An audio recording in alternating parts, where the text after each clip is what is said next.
against a fantastic team. Yeah, and that was tremendous. So here we are now, and juniors again. This is the J16 Coxed Fours for the West End ARA Trophy. Okay, LEH, Lady Eleanor Hollis, and Marlow Rowing Club. LEH are on the Berkshire side, on the left of the screen there, and on the right-hand side it's Marlow Rowing Club. And you can see once again the drone, the overhead shot there, showing you these two crews powering the way down the back of the island. And for some people this is where the race is won or lost. There's a transition between the end of the island and the boomed area. You've got to stay very, very focused. And again, I would say, you know, these are school girls, 15, 16 years of age. And that's pretty scary for pretty much anybody I've spoken to, going into a narrow, boomed area. If you get it wrong, you hit the woodwork, your race is over. I mean, this is good stuff. Really good stuff. I have so much admiration for these. I don't like using the word kids. They're these young people. Young athletes. They are athletes. How do you get that mature at the age of 15? Where do you get that confidence from? You said the other day, Greg, well done the coaches. Yeah. They do a fantastic job, don't they? And I think that's part of the Olympic legacy. We've got a bit concerned that actually the coaches left coaching, went to row themselves because they got so excited by the Olympics. And I think they've thankfully come back into it. But these are volunteers. You know, they give up their time. Absolutely. And they produce, you know, crews at such a standard of this. Now these, we're talking about physically fit people. Now, so these are 4 J16 girls, and they have to pull down with them a Cox. Yep. Now it does mean they don't have to worry so much about steering, but that's still, you know, 50 to 60 kilograms that you don't have in a quad. One thing that I'd love to have done.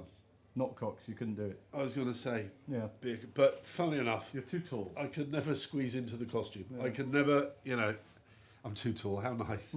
We were slagging each other off yesterday. How times have changed. Right.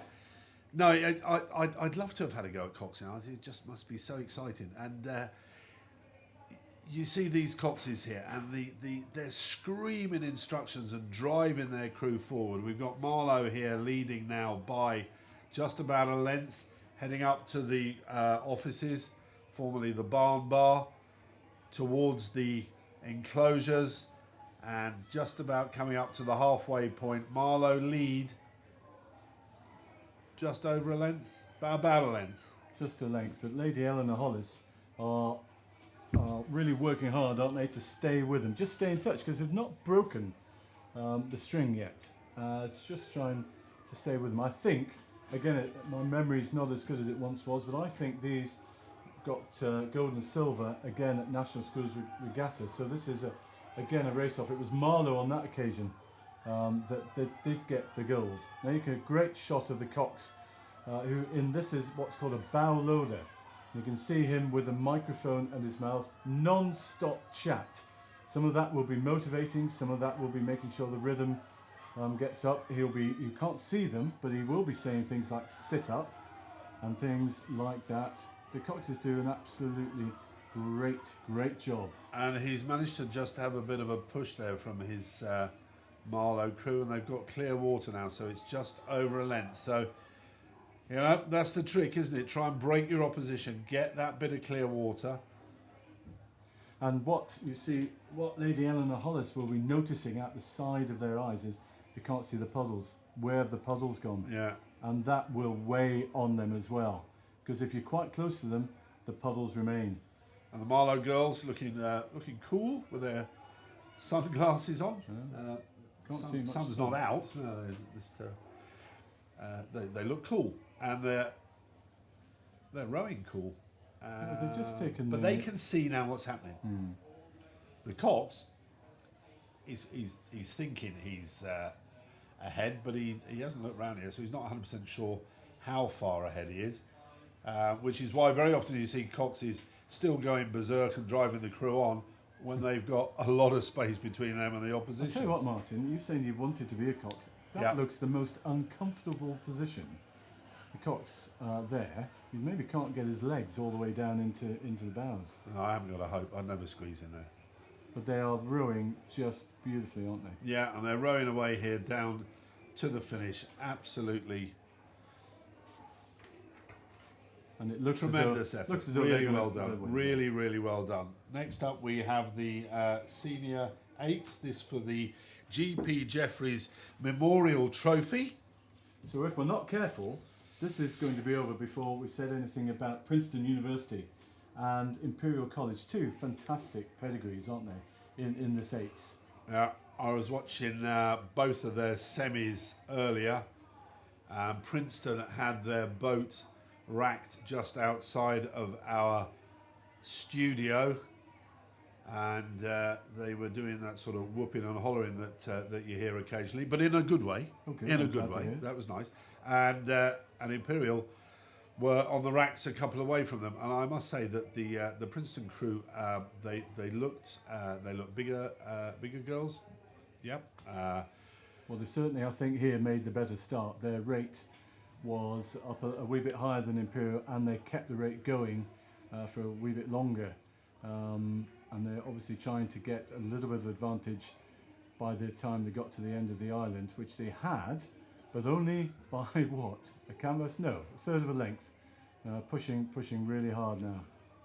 And their rate, actually for eights, they've not yet settled so much. Yeah, Whereas Imperial, I'm rather hoping that the drone has refueled and is up and running, because we'd see a shot of as if by magic. Look at that. There's the drone, and it shows that Princeton now have a lead of, well, it's not much, is it, Greg? no, half a length, but they're still just getting an inch or two every stroke, and that's important. Now, here we go. Imperial putting a push in. Yeah. And you said it before, just at the end of that car parking thing by the church, Yeah. that's when A some prearranged crews- push.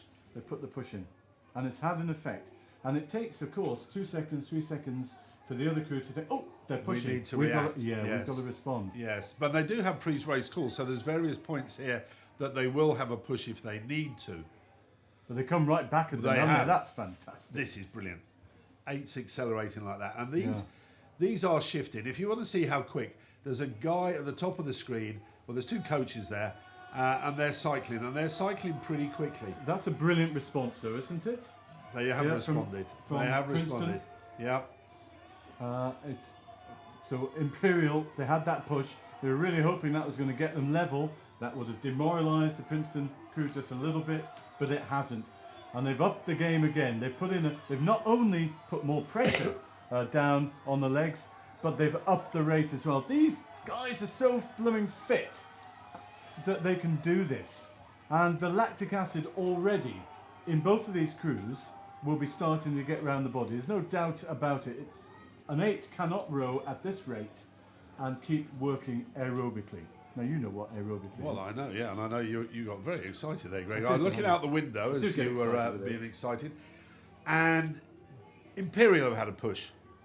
The big roar from the crowd, and I don't care what anybody says, when you've got people shouting and hollering at you, encouraging you, it has an effect. Imperial had a push, and I tell you what, this is a terrific race. Absolutely. We are going to take this one right through to the finish.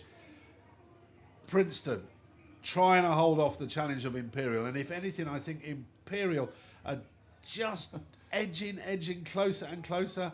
They really are. Princeton aren't have now responded. You can just see they? I the well, we the wonder all work sorts going of on. things, but I just wonder if Princeton have, they've gone too early. Wow. And that rate just went up so much, and it's Imperial that's going to have more left in the legs.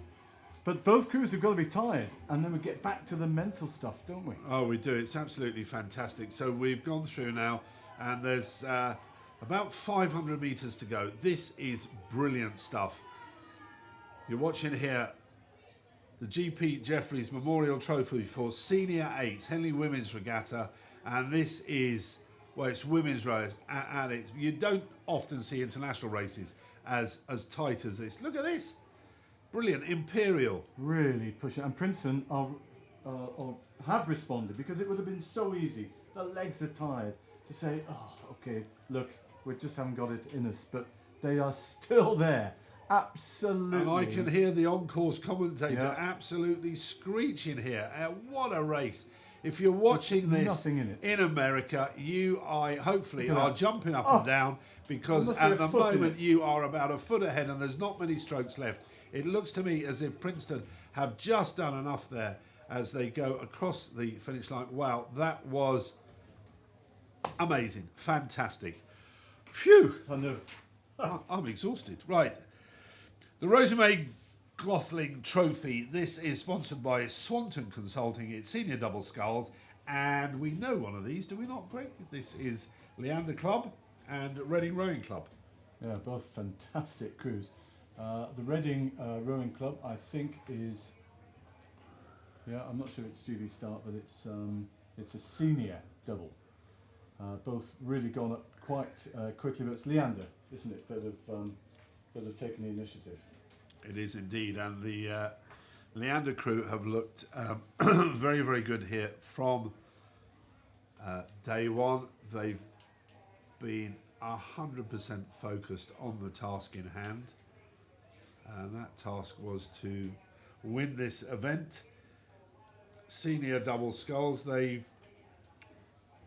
made their way through to the final pretty easily. A lot of their verdicts were easily. Leander, Reading Rowing Club, they've been pushed a bit up until this stage, and Emily Ashford and Alice White of Leander Club. Now Alice, I've spoken about Alice before, but Greg and I both know Alice. Alice went to Shipley College. Of course. Alice, who is Alice? Do you know that song? Never mind. She went to Shipley College. She won here the inaugural She did, with your daughter, didn't she? quadruple sculls, At Henley Royal Regatta. and that launched her really into, taking rowing very, very seriously. Well, she had a bit of an injury too, and that kept her off for a year or two, and sensibly I think she didn't do too much. But over the last 2 years, Martin, she's really come to the fore, hasn't she? Well, As you can see. as you can see, Henley Women's Regatta, the best in the country, the very best come here to race, and it's the two young ladies from Leander Club that have a lead at the moment, and it's a good lead. It's doable for the Reading girls to come back at them, but they look to be in control here. They've gone just past the window now where I am looking out, and I can see that they've got a lead here of just over a length.